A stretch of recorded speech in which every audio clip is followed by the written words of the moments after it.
بسم اللہ الرحمن الرحیم۔ سبحان اللہ رب العالمین والصلاة والسلام علی خاتم الانبیاء محمد مصطفیٰ صلی اللہ علیہ وآلہ وسلم۔ بسم اللہ الرحمن الرحیم۔ الحمد للہ رب العالمین الرحمن الرحیم مالک یوم الدین ایاک نعبد و ایاک نستعین اہدنا الصراط المستقیم صراط الذین انعمت علیہم غیر المغضوب علیہم ولا الضالین آمین۔ بسم اللہ الرحمن الرحیم۔ خواتین و حضرات السلام علیکم۔ ہم سورہ المائدہ کی آیات کا مطالعہ کر رہے ہیں۔ آج انشاءاللہ ہم 81 آیت سے لے کے اور 85 آیت تک کا مطالعہ کریں گے۔ اس سلسلے میں آپ کو یہ عرض کرنا چاہتا ہوں کہ سورہ المائدہ میں اللہ تعالیٰ نے یہود کی جو نافرمانی تھی اس کا ذکر کیا، اور اسی طریقے سے جو نصارہ تھے جو انہوں نے گمراہی کا راستہ اختیار کیا، ٹرینٹی کا راستہ اختیار کیا، اس کی گمراہی کی نشاندہی فرمائی، اور فرمایا کہ یہ جو لوگ ایک خدا کو تین خدا مانتے ہیں یہ یقیناً کافر ہیں، اور ان کو یہ دعوت دی کہ وہ اللہ رب العالمین سے اپنے گناہوں کی معافی مانگ لیں۔ سورہ المائدہ کی 81 آیت میں اللہ تعالیٰ کا ارشاد ہے، اگر انہیں اللہ تعالیٰ پر اور نبی پر جو نازل کیا گیا ہے اس پر ایمان ہوتا تو یہ کفار سے دوستیاں نہ کرتے، لیکن ان میں سے اکثر لوگ فاسق ہیں۔ تو جو بھی آدمی اللہ رب العالمین کے رسول کو چھوڑ کر کسی اور سے دوستی کرے گا تو وہ یقیناً فاسقین میں سے ہوگا، اور فاسق کی ڈیفینیشن خواتین و حضرات ہم پڑھ چکے ہیں کہ فاسق جو ہے اپنا سورہ البقرہ میں کہ فاسق اپنا اللہ تعالیٰ سے عہد توڑ دیتا ہے اور زمین میں فساد مچاتا ہے اور رحمی رشتے کاٹ دیتا ہے۔ تو جس آدمی کے دل میں فسق ہوگا، ایمان کی کمی ہوگی، کفر ہوگی، وہ یقیناً کفار سے دوستیاں کرے گا اور مومنین کو چھوڑ دے گا۔ سورہ المائدہ 82 آیت۔ اور یقیناً آپ ایمان والوں کو سب سے زیادہ دشمن یہودیوں اور مشرکوں کو پائیں گے، اور ایمان والوں سے سب سے زیادہ دوستی کے قریب آپ یقیناً انہیں پائیں گے جو اپنے آپ کو نصارہ کہتے ہیں۔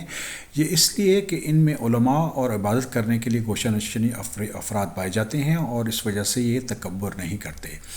تو خواتین و حضرات، اللہ تعالیٰ نے ارشاد فرمایا ہے 82 آیت میں کہ جو مشرکین ہیں اور جو یہودی ہیں وہ مسلمانوں سے بہت عداوت رکھتے ہیں، بہت بغض رکھتے ہیں، اور جو نصارہ ہیں وہ درمیانی راستے پہ ان میں سے بہت اچھے لوگ موجود ہیں ان کے درمیان، اور ان کے جو علماء اور گوشہ نشین لوگ ہیں وہ یہ جانتے تھے کہ یہ اللہ رب العالمین کا ارشاد ہے قرآن پاک، اور حضرت محمد صلی اللہ علیہ وآلہ وسلم اللہ کے رسول ہیں، اور وہ تکبر نہیں کرتے تھے، اس لیے وہ مسلمانوں کے زیادہ قریب ہیں۔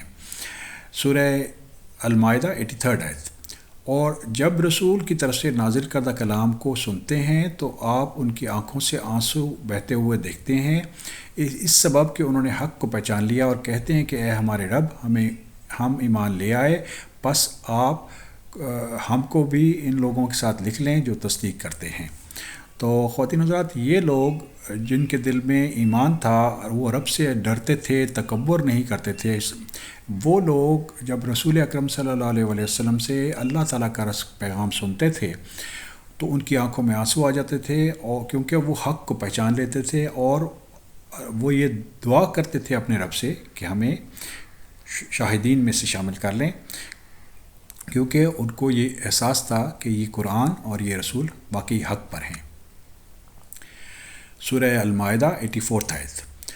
اور ہمارے پاس کون سا عذر ہے کہ ہم اللہ تعالیٰ پر اور جو حق ہم کو پہنچا ہے اس پر ایمان نہ لائیں، اور ہم اس بات کی امید رکھتے ہیں کہ ہمارے رب ہم کو نیک لوگوں کی رفاقت میں داخل فرما دیں گے۔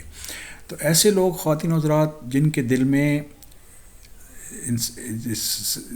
اصلاح کا پہلو ہوتا ہے، جن کے دل میں ایمان ہوتا ہے، جو رب العالمین کی ہی عبادت کرتے ہیں، یہ حق کو پہچان لیتے ہیں، اور یہ اللہ تعالیٰ ان کے پاس کوئی عذر نہیں ہوتا کہ وہ اللہ تعالیٰ کے حق کو نہ مانیں.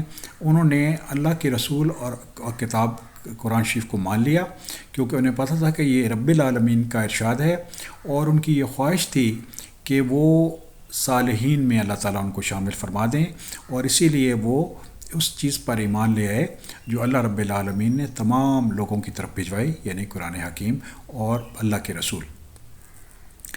سورہ المائدہ 85 آیت.